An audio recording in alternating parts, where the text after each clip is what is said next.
The conflict in West Asia has once again demonstrated the importance of aircraft carriers, or quite literally, actual air bases floating at sea that take the fight to the enemy.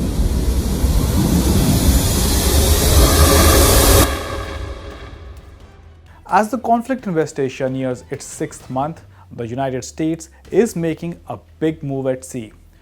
The aircraft carrier USS George Washington is heading in to relieve the USS Abraham Lincoln, which has spent the last 8 months at sea, spending a considerable amount of time enforcing a blockade on Iran and running combat operations in the region.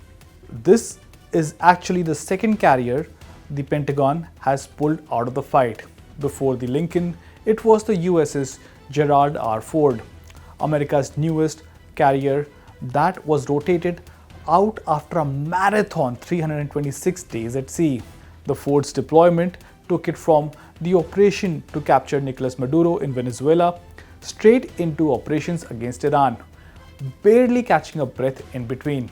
To put that in perspective, these are some of the longest carrier deployments since the Vietnam War, which ended in 1975, when the USS Midway spent 332 days out at sea. And that tells you something important about how the US fights its wars. For the United States, aircraft carriers aren't just ships. They're the backbone of how Washington projects power anywhere in the world. Consider this. A single US Navy carrier air wing carries more combat aircraft than roughly 3/4 of the world's entire air forces. Former US President Bill Clinton had put it best. When a crisis breaks out, he said, the first question everyone in Washington asks is, where is the nearest carrier? So what actually makes these ships so powerful? At their core, aircraft carriers are floating airfields, built to launch and recover fighter jets far from home soil. Different navies use different launch systems. India's first aircraft carrier used what's called CATOBAR, which means catapult assisted takeoff but arrested recovery, where a steam or electromagnetic catapult flings the aircraft off the deck. The pilots land using a tail hook that catches one of several arresting cables to slow down fast. India's two carriers in service today instead use the STOBAR system, where the aircraft takes off under its own power, no catapult involved. Depending on their size, these ships can carry anywhere from 1,000 to 5,500 crew. Essentially, small floating cities built for one purpose: projecting air power. Now, why does any of this matter for India? New Delhi has defined its area of maritime interest as stretching from the Bab el Mandeb Strait in the west to the Strait of Malacca in the east. India also sees itself as the preferred security partner across this entire region. That's exactly why carriers remain central to Indian naval strategy. India was actually the first Asian country to operate an aircraft carrier way back in 1961 with the INS Vikrant, a ship converted from Britain's Royal Navy vessel HMS Hercules. In the 1971 war, INS Vikrant's carrier wing struck Pakistani air and naval facilities in what is today Bangladesh.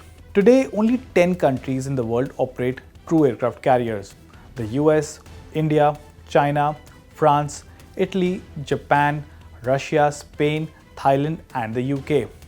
A number of other countries run smaller helicopter carriers and amphibious assault ships, which give them some aviation capability, but nowhere near the punch provided by a fighter aircraft.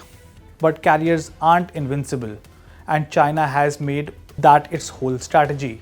Beijing has developed a family of missiles it openly calls carrier killers. These missiles are the DF-21D, the DF-26, DF-27, and the YJ-20.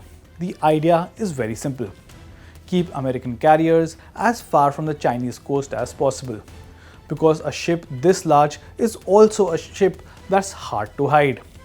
No carrier though sails alone. Every one of these ships travels inside what's called a carrier battle group, a protective shield of destroyers and frigates guarding against the threats above the water, on the surface, and below it, along with submarines moving ahead of the fleet and support ships keeping everyone fueled and supplied. These escorts carry some of the most advanced missile systems in any navy's arsenal. Because in any real conflict, the carrier at the center of that formation is priority target number one for the enemy. And yet, China itself is investing heavily in the very ships it claims to want to deter. With 3 aircraft carriers now in service, the Chinese Navy has the world's second largest fleet of carriers, behind only the United States with its 11 ships. India currently operates 2 carriers, but the Navy has laid out plans to eventually field 3. Nearly 80 years after the first modern carriers changed naval warfare forever, they remain for now the single most powerful symbol of a nation's reach through the sea. Whether it's Washington's shuffling its fleet through West Asia or Beijing racing to build carrier killers, one thing is clear: the age of the aircraft carrier isn't quite over yet.